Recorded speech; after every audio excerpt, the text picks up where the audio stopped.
ഇത് Manjappura mass Motors എന്നായിരുന്നു നമ്മുടെ ഹോണ്ട ഡിയോ വണ്ടി. നമ്മളത് വർക്കിന് കയറ്റിയിട്ടുണ്ട്. അതിൻ്റെ കംപ്ലയിൻറ്റ്സ് പറഞ്ഞ ഓവർഫ്ലോൻ്റെ ഒരു കംപ്ലയിൻറ്റും അതുപോലെ പിന്നെ ഫ്യൂൽ മീറ്റർ വർക്ക് ചെയ്യുന്നില്ല, പിന്നെ എഞ്ചിൻ ഓയിൽ ഒന്ന് ചെക്ക് ചെയ്യാൻ പറഞ്ഞു. അപ്പോൾ നമ്മൾ ഓവർഫ്ലോ നമ്മൾ വണ്ടി വർക്ക് കയറ്റി കഴിഞ്ഞപ്പോൾ നമ്മൾ നിലവിൽ ഓവർഫ്ലോ കണ്ടതൊന്നുമില്ല.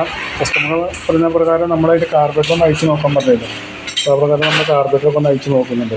അപ്പോൾ കാർബറേറ്റർ അയച്ച് നോക്കി കഴിഞ്ഞാൽ പോകണം ഈ കാർബറേറ്ററിൽ കണ്ടൊരു കംപ്ലയിൻറ്റ് പറയുന്നത് ഈ ഒരു ഫോർട്ട് വാൾവ് കംപ്ലയിൻ്റ് ആണ്. അതിൻ്റെ ഈ ബാറ്ററി വരുന്ന ഒരു സ്പ്രിങ് പോലെ വർക്ക് ചെയ്യുന്ന ഒരു യൂണിറ്റാണത്. അത് വർക്കിംഗ് അല്ല അത്. അപ്പോൾ നമുക്ക് ഈ ഫോർട്ട് വാൾവ് ഒന്ന് മാറ്റിയിടാം. അതുപോലെ തന്നെ അതിൻ്റെ ഈ സ്ലോജറ്റും ബ്ലോക്കായി കിടക്കുന്നുണ്ട്. അപ്പോൾ ഈ രണ്ട് പാർട്സ് ഒന്ന് മാറ്റിയിട്ട് നോക്കിയിട്ട് നമുക്ക് ചെക്ക് ചെയ്ത് നോക്കാം ഓവർഫ്ലോൻ്റെ കംപ്ലയിൻറ്റ്. ഇതിന് മുന്നേ കാർബറേറ്റർ അയച്ചിട്ടുണ്ടെന്നാണ് പറഞ്ഞിരിക്കുന്നത്. അപ്പോൾ ഇപ്പോഴും നമ്മൾ ഓവർഫ്ലോൻ്റെ കംപ്ലയിൻറ്റ് വീഡിയോ അയച്ചിരിക്കുകയാണ്. അത് ഇത് മെയിനായിട്ട് ഇപ്പോൾ ഓവർഫ്ലോൻ്റെ കംപ്ലയിൻറ്റ് കോമൺ ആയിട്ട് ഇപ്പോൾ എല്ലാ വണ്ടിക്കും കാണിച്ചു തുടങ്ങിയിട്ടുണ്ട്. എന്താണെന്ന് പറഞ്ഞാൽ പെട്രോളിൻ്റെ ഒരു കംപ്ലയിൻ്റ് ആണ്. പെട്രോളിൻ്റെ എത്തനോളിൻ്റെ അളവ് കൂടുതലായതുകൊണ്ട് ഒരു 20% എത്തനോളിൻ്റെ അളവ് കൂടുതലാണ്. അതിൻ്റെ റിയാക്ഷനാണ് ഇപ്പോൾ ഓവർഫ്ലോ ആയിട്ട് കാണിച്ചുകൊണ്ടിരിക്കുന്നത്. ഇവിടെ ഒരു പൂക്കുലാബി ബോർഡൊക്കെ വന്നിരിക്കുന്നതാണ്. അത് പെട്രോളിൻ്റെ ഒരു കംപ്ലയിൻ്റാണ്. BS6 മോഡലിൽ വരുന്നൊരു പെട്രോളാണ് ഇപ്പോൾ അത്.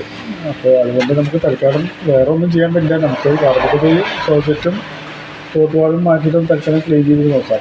റിപ്പീറ്റ് ആ കംപ്ലയിൻറ്റ് കാണിക്കുകയെന്നുണ്ടെങ്കിൽ നമുക്ക് കാർബറേറ്റർ മാറ്റിക്കളയാൻ കഴിയും. കാർബറേറ്റർ മാറ്റി കഴിഞ്ഞാലും കുറച്ച് നാളത്തേക്ക് കുഴപ്പമുണ്ടാവില്ല. വീണ്ടും ആ പെട്രോളിൽ സെയിം പെട്രോളാണ് നമ്മൾ അടിക്കുന്നത്. അതിൻ്റെ ഒരു കംപ്ലയിൻറ്റ് വീണ്ടും കാണിച്ചു തുടങ്ങി.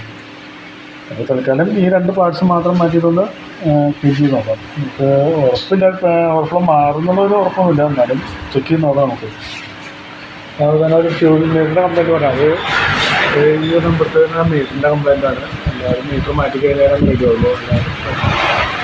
പിന്നെ അതുപോലെ തന്നെ അതിൻ്റെ ഒരു പെട്രോളിൻ്റെ ടാപ്പ്, ഈ ഫ്യൂലിൻ്റെ ടാപ്പ്, അത് നമ്മൾ വണ്ടി സ്റ്റാർട്ടിങ്ങിലാണ് ഇതിൽ പെട്രോൾ വരാൻ പാടുള്ളൂ. ഇത് ഡയറക്റ്റ് ഫുൾ ടൈമും പെട്രോൾ വന്നുകൊണ്ടിരിക്കുക. അപ്പോൾ നമുക്ക് ആ പെട്രോളിൻ്റെ ടാപ്പും മാറ്റിയിടാം. അത് ഓവർഫ്ലോൻ്റെ കംപ്ലയിൻറ്റ് റിപ്പീറ്റ് എങ്ങാനും കാണിക്കുകയാണെങ്കിൽ ആ ടാങ്കിലുള്ള പെട്രോൾ കംപ്ലീറ്റും പോകുന്നത്.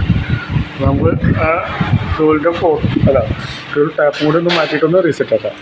പിന്നെ എഞ്ചിൻ ഓയിൽ ഒന്ന് ചെക്ക് ചെയ്യാൻ പറഞ്ഞിരുന്നു. അപ്പോൾ എഞ്ചിൻ ഓയിൽ ചെക്ക് ചെയ്ത് കഴിഞ്ഞപ്പോൾ എഞ്ചിൻ ഓയിൽ അത്യാവശ്യം മോശമായിട്ടുണ്ട്.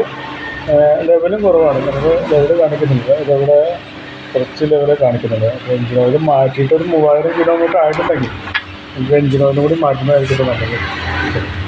ഈ വീഡിയോ കണ്ടിട്ട് നമ്മൾ ഏത് രീതിയിലാണ് ചെയ്യേണ്ടത് നമുക്ക് പറയണം. നോക്കിയിട്ടൊന്ന് റിപ്ലൈ ചെയ്യണം. എന്നിട്ട് നോക്കിയിട്ടൊരു എസ്റ്റിമേറ്റ് തരാം. ഓക്കെ.